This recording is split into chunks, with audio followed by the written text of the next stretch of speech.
Mama ya na Awurade ase na oye na nadoye ohoda na nyuma nso. Amen. Ene no dofo anana nyuma nso da obo ade na asebiem. O mpre emere 20 a ode awura ma besi enne ode awura abosom foforo mu. Enne ye da to so mienu. Ye da Awurade ase wona bambo kase wada na di si a kire me no mienu. Yami shira o adofo amomba be hye nkran na mo baba ne yebeti Awurade asem ne nyina ne yebobom na ye di Awurade asem atu anamo ye nim da Kristo ebepi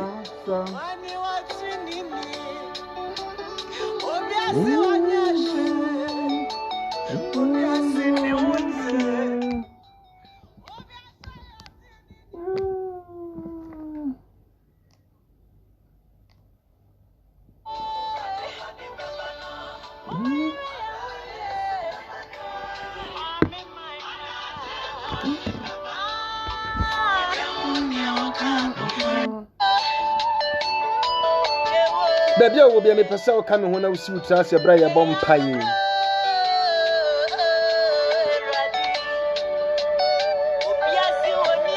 Your mom pie and call Yamianim. I didn't ask you to for your was a bremonso. Or Gia and a bamboo will fear we so. And you may a didn't ask you, sir, because a chair. Amen. We yes with him, Amen. Amen.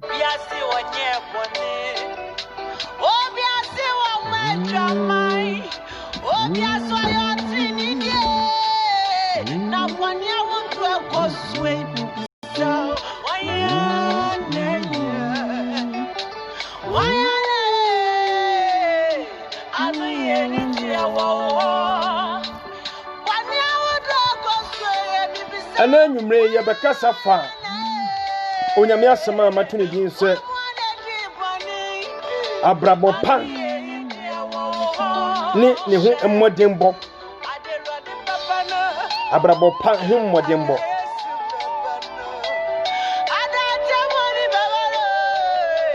se ubaye otini ni ana Kristoni ana ogidini mapa awo Onyame mu a enu na chinu ewo su ene ban bi ene ne ye bi ase wuda na die emma nipa wa bonti ehu sene okiso sun fapem atie ne nipa ehu na tumi sua na enu na chi no ba ye hwesode emma wona enni saa tibiara nas wonni saa esu ni bi na omuso benya esu ewo mu no bi ewo mu na omu de tu anamo ye tie de nwom no bona anu edi konkonsan no na ehira Awurade o tie nie pa ense ka moje gon en sansan na emma so kire Awurade ena obia se onya bone ena obia se oyo Kristoni but ena me se abrabo pa hu modembo abrabo na hofato ho so no anamu hofato ho se obese wutunu edeni barade ase o yesa ase obo hu modeni amen aya abrabo pa ni hu modembo enti abrabo na wo fa no eneniema bia eye bone su a uje tum se o pese o twu hu fu enye de da fom na mom kai se o menyame eba wo mu a ana ba ye wo mu a obetuma boa ma ne wo pese wo ye no wagyaye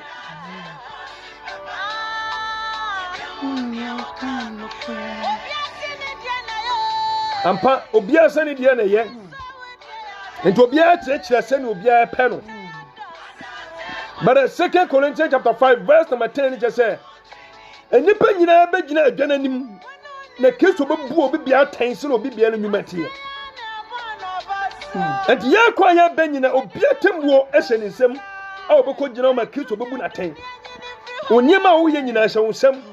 usu no ban wa braba wo bo nyina ehye wo nsam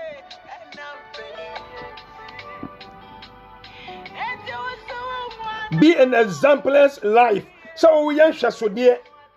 ama fufuro wo so behu Kristo ma nipa wo fie ehu ma nipa wo brum ehu ma nipa wo adwuma ma ehu ma nipa asafo na wo tim no kwa ma omu wo esu fufuro bia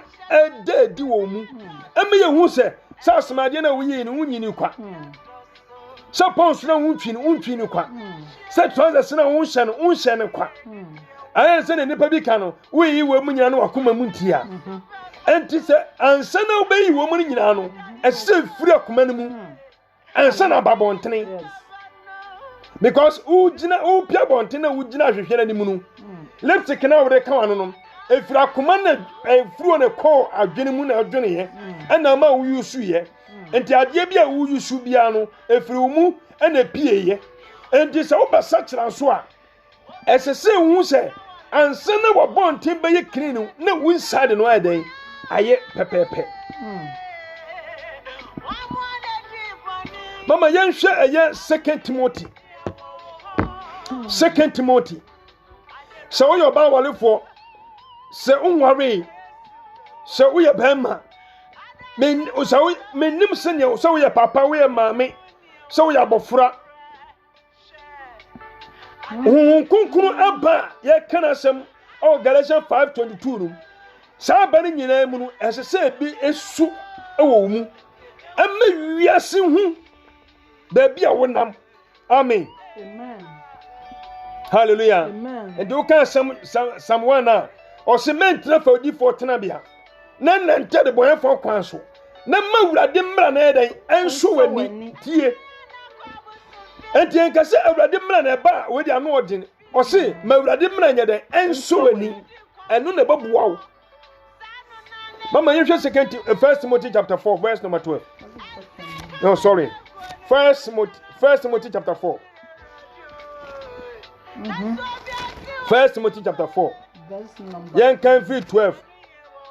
ni mu dum yenu edikosi eye 16 dunsia ibato ya kenkan wo Timothy 89 1 Timothy enguma 89 nguma edikan ni mu ayedum yenu ibato wo say no say Emma obi emu wo abranti a wo ye no animutia Emma obi mu tio Emma obi mu nyamso mpana na wafa no animutia okunkunu ye na wafa no ahotiwo na waye wadwo so banantim Emma obi mu na animutia hallelujah amen na mom ade a ebegina so ma nipa bi mu animutia no obekeka ho asem na imom ye agidifuo nhwa so o se umpese obi bu wa brantie ne mu animutia dia ade a se wo ye ne se ube ba ye agidifuo nyina nhwa so tio ube ba ya de na ba ye nhwa so de ma enipa bia ewo bontene ewo wufie ewo wadwumam ewo ba bia wotim emu ye hu esu ene ebanya wo de nam o baba ye enhwasodie ama wawale ama awalefo a awale wo wiase nyina hallelujah o baba ye kristoni ana osofo ana ogidi ni mapa enipa nyina be hwe so asua amen hallelujah o se mama yenko ebre ni nti me ba cho wo se awo gidie nhwaso okasa mu gidie nhwaso awo okasa mu tie brabo mu mama yeni kan fa okasa mu ye fa okasa mu obi wo yi asomade on se wibo on twi makeups masa on se trousers on fa sa band ne ne man on tattoo no ho on hyehyɛ nika ɔyɛ mekasa fa ma ho ɛmɛma no nso yɛ trousers yɛ tweto yɛ to ne ɛne tattoo mu ne asomade a ɛma akora yɛ sɛ wɔn nyɛ ahyɛ nso ɛmɛma no ma gyabɔ so ɛne kyerɛ waves so wɔn twi wɔn ti ne ho ade ba kasa firi n'anum ba no wɔn nkyerɛ sɛ wɔyɛ kristoni even though wɔyi sɛ nneɛma no nyinaa egu but still aka na kakra and to him as I say the deacon or see the deacon there Nikasem and your Casem as I say Casa Toffo ma and ma Casem so what I say and do can make chapter 5 now or see in Shirano Patafo no no a day over from Yakupoma oh bebia basabasayo bebia and Toko bebia ubesia obe Casem and many pa won you who say brother sister bibi woni mu amen enye kasa fi enye kasa twi enye kasa honte enye kasa basa enye kasa yetuma nipa de di kan kasa mu enti ade sese wo ma wani da wono se wa wotuwa wo hwami wo kasa te sei ukun kan tumi ne woni nkombo wo yire ntumi ne woni nkombo wabusuafo nyina kura mpo no wo bema ha na bibia agibo efia utim nyina no kasa nye umu ade wani trema ni nton o mra wo ho ase na mesuro eni umu ofise o media ma yimi tale me ye holiness dabi that is a question mark amen de kan no ade busa what na say busa wo say adana Paul tro koma Timothy num wodi kan ka che Timothy say aye wo kasam because o kasa mu na nipa benya wa wa no kasa no na obi benya wa onya mu fiba o kasa mu onsam so na obi betumi agina busa we sister wa sesa brai wa sesa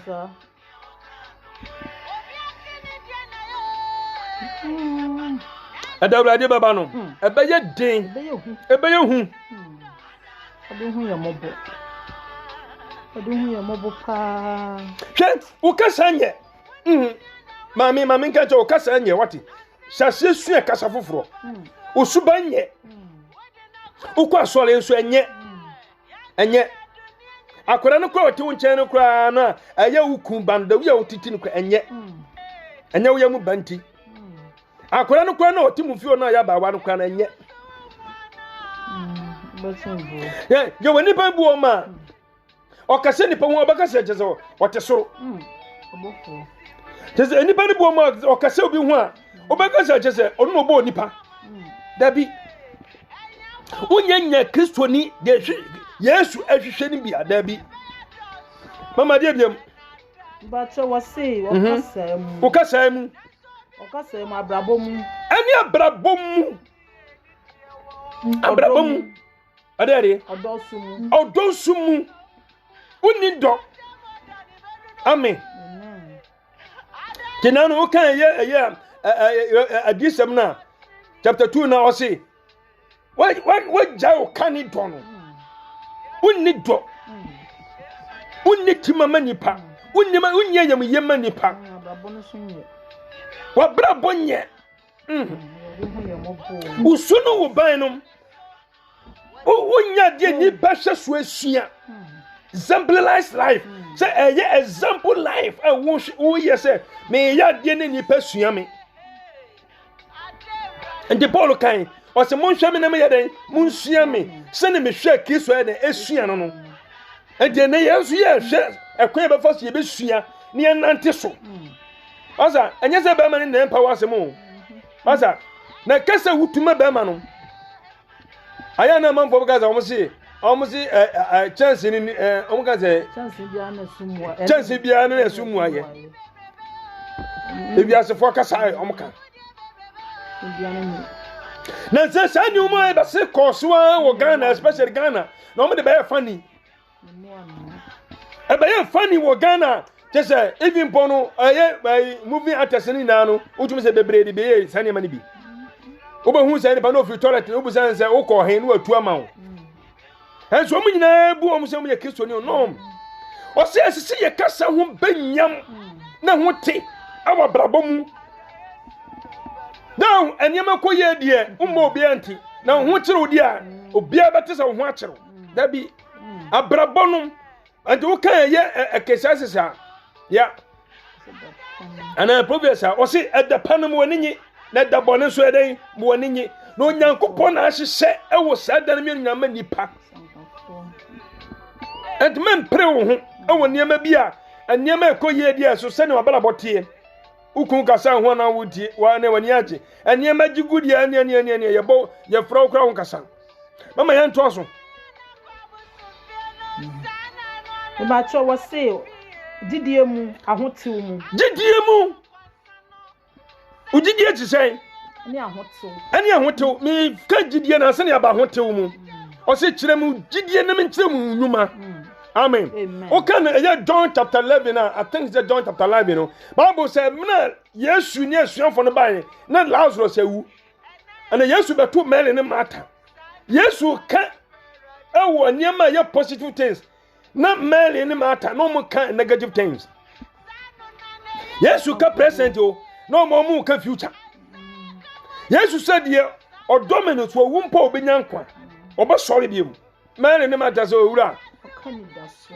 Yesu Canada so some say be ye Mary ne Martha so owura ye wagidie say da di akire nu ye nua be ma no be sori o si da bia ye now da bi sisi gidie faith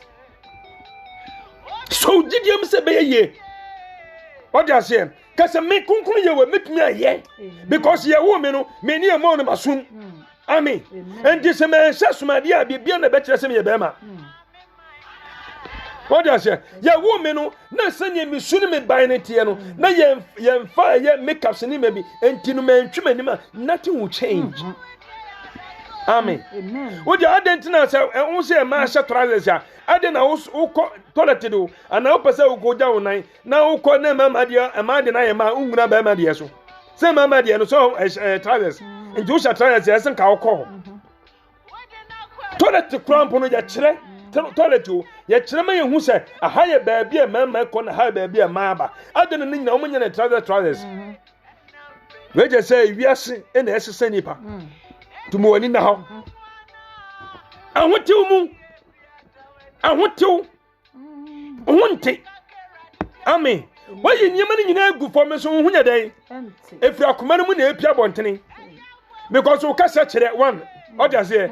woni ye kire two usu no ban e kire hallelujah ema hu se abrabom man kasankasa no utosini ahotew no nwie peye efi nyema na wo ye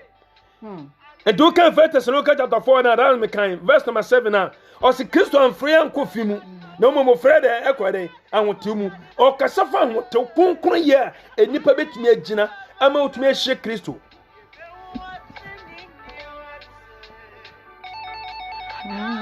ayana man focus say social media ba na amaboa efa ba bi so aboboa pa amen senka wodi ane yade ababoa ka bo hu se aba ababoa na sense wonfa wodi ane nya ne ebo ntino awu se amaboa hallelujah ebi asabre obi a o tie mi no senka nya social media ana se internet ana se niam wema kenipa no ba den no hu fa wodi ane yade papa hallelujah ase telephone bi di di konkonsa obi su di ne bokro no obi su di ne na eye niam fini enfata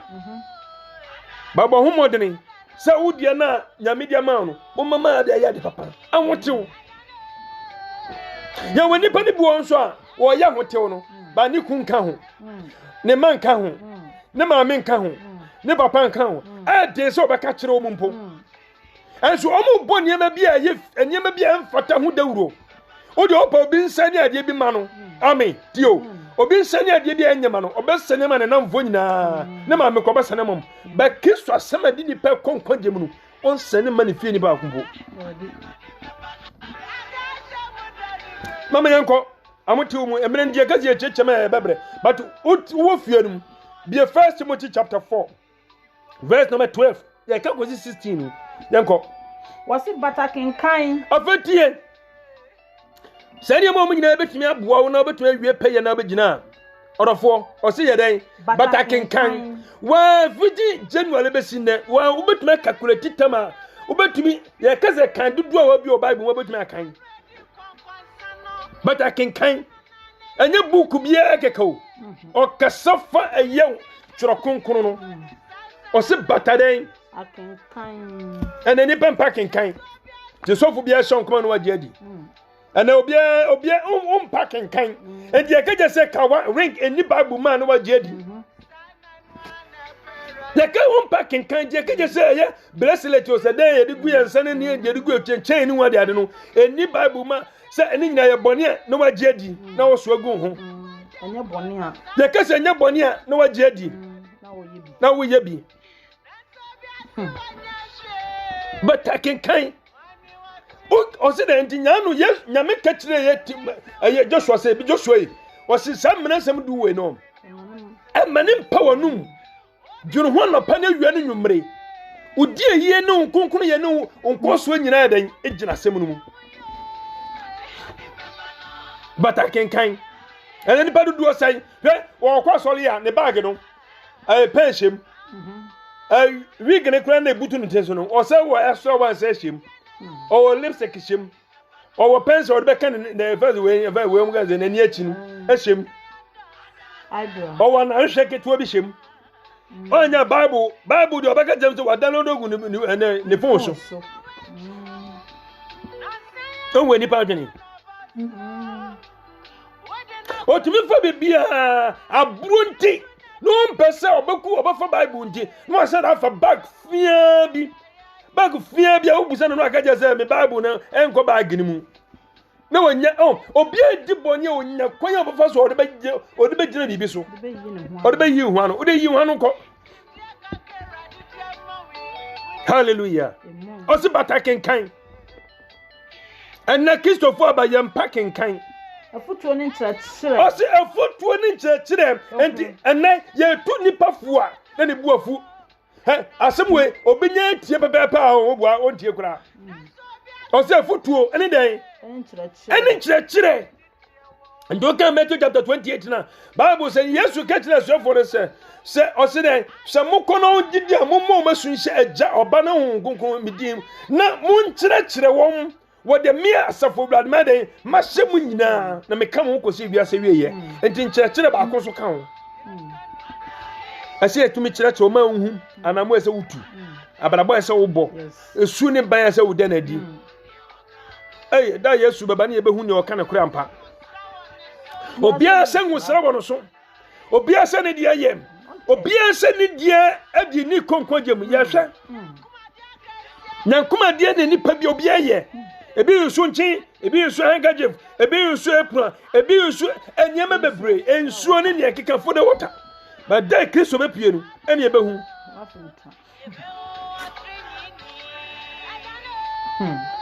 adade de be yehu keke o se bataken kan afutuo ne nkyerɛkyerɛ tio ene ni pempe futuo ekosi se Kristo ba 2020 busa hu se busa hu so wa ubi o Bible mu kwa no buso me zeni enso wo phone so de bia ko YouTube so wo phone so de bia ko internet so ko hwade Bible de oni na tunkwanta ya pai ba se na obotuma ya nipa bia obaya Kristoni a obaya hwasode ama foforo ama nipa hu de wo ma bata kenkan afutuo ene nkyerɛkyerɛ kosi se Yesu Kristo be den obaba endenye se wo kenkan na nene wo kyena no jai enye se wo kenkan na nene wo kyena ana bosum wa mu na wo jai o ya kosi se because bronsam nam no obubom ti se jata opobi adan enta bibia wo kenkan na wo pete futuo na wo penkyerɛkyerɛ na emwani ba ho so emwani ada ho na wahwen ose mawumu adum atɛdeɛ a wɔnam nkɔmhyɛ ɛne mpanimfoɔ nsa a wɔde gu wusuo no so ɛde ma awoɔ no ɛna hɔ kwa ɔse adum a ɛwɔ mu no hwɛ Kristo de bibia dua mu no mienu ɛnti ɔse adum na ɛwɔ wo so no ɛmɛ na hɔ kwa fa yɛ bibi fa kan Bible fa yɛ nkyerɛkyerɛ na bata futuo ho ɔde ase na nipa mpa futuo ana nipa nyane nkonya me nkyɛn enkɔpɛ nneɛma pa amen na mama ye bedwane akokotia na asesem awuwu nneɛma nneɛma emfo ye nkonkwa gem na mama nneɛma de bɛkɔ sɛye mu nneɛma bɛgye ye mmere nyina na sɛye ɛna ne nipa di akyire wo de opahwe social media yi wo be kenya me asema ha wo bo wu nipa dodo baba so bato pa ye nneɛma ye fa ne nneɛma wo bo wu nipa ye bɛhwɛ mama ye hwɛ 15 no yankɔ but you don't say eyinom ho o say emu ho eyinom ho me bo eyinom ho na bo ho modern eyinom na o say bo ho modern eyinom ana keka wo ho ana se o keka wo ho usuban o kasa didie odo akenkan enchachire ene afutuo say eyinom na se o bo ho modern amen na o bo wo yire wo ho amen amen asa oba na wawale no unto no na de bia wo de onsasi no so pan wo adan wo hu odi akobo hu be bemba na woni ne nkontokwa na nya wo yire na wo de ne ba ponche ba amen wonya pie fie o ma na nkwara ne nyina adwane da bi entisa so hu suro beto fie ho ma na ye suro be ye Kristo su amen enkwara ne ba yi dada ye hwe di oba wo boye ne pato what ase o yiri kura no ade wo ye me ye di me wura ba na ninye aha na nya suro bia eye niema emfata because one kasi o yisu ene ban bi o yi ni ye ente mesi den abrabopa ne hu modembo o bo hu modem ye hwesode amu abusua nso afa so aso sofo asa elder o bo hu modem ye hwesode amma enipa bia omo se onase omo so ayede omo fa so so we police penny so we soldier penny we navy and fire service o bo hu modem twese bia na atwo amen Shase bro ho ase wona ma okasa en ho nto wate mama wawie bacho de yango bacho wase 15 na kika ho na wonkoso adadi na wonkoso adadi ewa bre nyina mu se ye betumi akosoro na Kristo su betumi adadi wo ya bra bom ne nipa hu de atia sane me na se adwendwene ho oso bo ho modern na so ho de ne ewo sane me wo muso na koso sane me wo na se adwendwene ho amen o kasa nipa ho a obetumi kasa sister ipa menim se nanum kasa bonsa brai se onzo tufo sa enso oye Kristo nipa o amen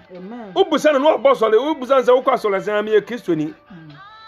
ba nanum asem etofo ma enye unye Kristo ni mapa amen odi Yesu suna dan ato ho so ba Yesu ntie kuma ni mu hallelujah mama yanhwe aje dunsia no what say ya kenkan every year 1 Timothy chapter 4 you shall say from verse number 12 to 16 they say you 16 what say ma wani amra wo ho je mi kan nyina no mama yan kan ma akoma na nya de ne yan kan nyina no mesim ma wani nya dan amra wo ho so mesro bebre ni die ma wo fia ma ekwan no makasa unu ku kasa unu wo yiri kasa unu uku ma me kasa unu wo yiri ma me kasa unu wo yiri ma me papa na za uku papa no mu kasa ma hu manyam amen o se bo hu modi 16 ed papa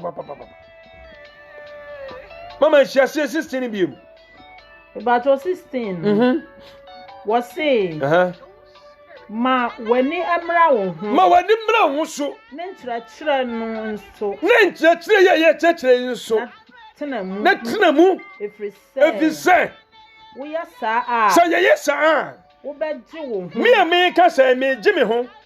Ni watie. Na wonu so etie mi so no omo so nyame so agye wo nkwa. Amen. Amen. Amen. Tio. O se me mmodi na me ntina mu na me nyina me ho enye. Na se enkyerɛkyerɛ we nso ɛsɛ sɛ metenam. Na se metenam so a me ka no megye me ho nkwa na wonu so etie mu no so no. Omo so anya nkwaje. Eni ntina de bia me ka sɛ ɛsɛ me ye careful. Wo me begina fidie so ansama me de ma no ka. Because utu futuro gu ni pani a se me ko jema omo so etie me so e kwan fa e ko jem. Bible say senya me magye me ho kwan me ko heaven na wonu so etie me so benya nkwaje. Ya bato aso. Hallelujah. Mama yankan aye 1 Peter chapter 4. 1 Peter chapter 4.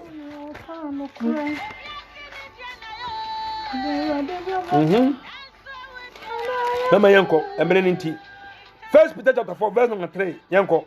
Ebato ya kenka o Petro ngoma edika 89. Ya kan from yansa no edeko. Ni yimu a eye miensa. Wose na edoson sayen asetena ebre bato ewa. Yeah. Petro ngoma also for the time past our life will be sufficient to us. Yanko. Wose na edoson sayen asetena ebre etwamu no ye dia amanama mu fo. Wose ebre na yensu yemra bi our time past no. Yensu ye dia bra bone ye niam bia na amanama mu fo so pe omuko sini ye kobi omuko kina police yensu ye kobi omuko twa omuti yensu ye twibi omutwa noto ye twabi ensa de mempa fe beka kura adwaman de ene de mpase beka kura krono ni e jese entade bone ye hye de mempa se beka kura akohwie ne konkonsa de ne tro de mempa se beka kura aniema na wiasefo ye ne yesu ne ye den yesu ye bi entam pass no de omo ye ne yesu ye bi amfo no epe say what pe no pe say ye nanti akohwie na ye omo de pa uko commune akotwa tro na onu so akokotwa bi oba no bi za ka me ka say na any day because ukosoro be me kwasoro we unso kwasoro we ye nyine etwitwa ko. Amen. Ba nyane ase esesa. Amen. Akohwie. Wose akono boni. Akono. Ensabro. Agoboni. Adidime. Otunfa ne yafuntu wo wande mpo. Adidime. Ani abosomsom. Ana me ne hu ka say handkerchief da so da ne dem. Papa nu suo na ode ma na da so su dem. Anonti wa na oba na oji na da so siu dem. Powder na oji na da so siu dem. Ni nyina abosomsom. Amen. Mama yanko. Abosomsom Emi se osofo. O chiri ni mu. Abosomsom na wo chirim eno. Ena me no me anu ye. In campus no. Ni yakohwie. Ni eden. Akono. Ensabro. Aguboni adidime enti se wo ye hwesude owo trini mu anase owo boni mu enne nipa bia ba Kristo mu so sane mu nyina da so ye bi etro abosomsom akohwie konkonsa adutuo wo mu nya nipa da so ye bi enso ye frɛ hu se ye Kristofo ada Kristo baba no ene ye behu Kristo ni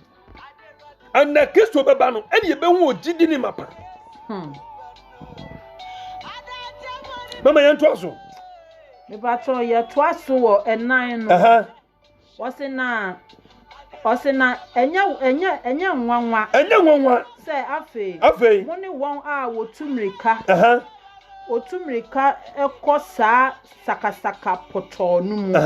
Osio enenya nwanwa se ye ni sa nipa omutum Amerika ko sa sakasem enna Kristofo ye no mutu enna ye Kristofo enso ye ni wiasefo pre ejapade ho ye ni wiase pre eniema ewu wiase ye Kristofo ye si be bi osoro ni enifa ye fie enso masa ya kwa ni ya preja pade no kwa se wiasefo ya de ensem yenu na edidie hallelujah ko se nipa na geju o paso dom kokono o se de odina no bomu no na fa ne nko enna ya de no na ebobom ya di dirifu dabi ya ne nipa o mutu mirika ko ba bia kasa ye entokowo amane wo adwama wo kuzu enkokonse won enna yesu ye no mutu mirika pepepe sa wo ko djuma na wo fu trei wo fu bus hu kisoni shedisa enna ba pay preacher no preaching na misuro ni nipa mu sese na misuro ni tene nipa di bone a no so odi bone na yire ko okukunu ko na okukunu ne bakro ne kwaje sikadu afa obi aho na misuro ni ho edema ye nyisuban pa bi adi enkire afoforo amanya ene na misom kura nye de enye de na yakono amen because the name be nipa bi ye no sese ya no na udro ba bi ko no buzi obi busa se wo ye ukosoro kwa wo mpese wo yiwa no yede be sia abere nti ye bato aso ya me yadoma o kena abrabo pa ehu modembo edene babo hu moden kiso babua wote osofo evangelist kiso babua yire hu wote ebi mu ya unsu betumi aye uje nipa no omkwa omhu no kra no omkwa ombare ombaba uje omkwa ene kra no omse baba kan kra che nipa no sister kan kra che nipa bra kan kra che nipa no uje manebu fu no onko eye den no kurenti bible say nothing against the truth uje fa bibia sesa no kra ene kra no kra suban be na wo den adie abraba be na wo den adie anamo be na wutu what you say onka sai mu te say onni ye te say usunu ban te say mama owi ana what me pa cho se potoni mu na wakoka ho nsemmone na ye ni pa no tumni ka ko ba bia kasa ya wono ni akeka ho nsembone ye ni wiasefu ni aka bom aye ni ye wura fie hu se ye Kristofo ye edino edu Sunday ya so ne twa ho kwaso da mu edu Sunday ya ne ko ye wura de ye o ya ne edu Sunday ya ne ko me yasaso no enso ye du wia edu ifraso de ma ne ni wiasefo na asa ko kambo mu ni akeka ho nsembone unyenye Kristo ni mapa ukeka wani mu chenyam so mpa keke entade ni na waye gu opese o mani pa bi hu sa wasesa bado akoma na nyadan ensesan ye adwene sesan ye ye ka so bia sesan mo ti ase ti se ade bia sesan me kokumasi o ana bibia si ana masamachi ya se ni ma den masesa madwen because me motive nya se me kokumas me si kwan so me ko ana bibia si na masamachi na masamachi me ka se okay me kwa ba na mabasa akotia me sesan me to aso akọ me sesan bibia so wasesa ba bia wo kon san wachi na sa bra ba bia na wo dada no enne che so wasesa onya me boy pe na fom so bia ni oni ya firi akọ boni mu ende ka so bia sesa ba sa firi boni ma akọ ba bia no okonkron no because the God of read in the Bible say no nyakopon pamu nipa oh Genesis chapter 3 no every ere ede tuo no mu na ode sanye manyi ya beto aso ya me yadom a ochena because sanye betumi asave na be yie nye betumi asanye manye nuan miso a o man ntumi ntie life no mo wo bebi di say Asia America no ba bibia no watie sa encourage sem say no no so atimi de abono bra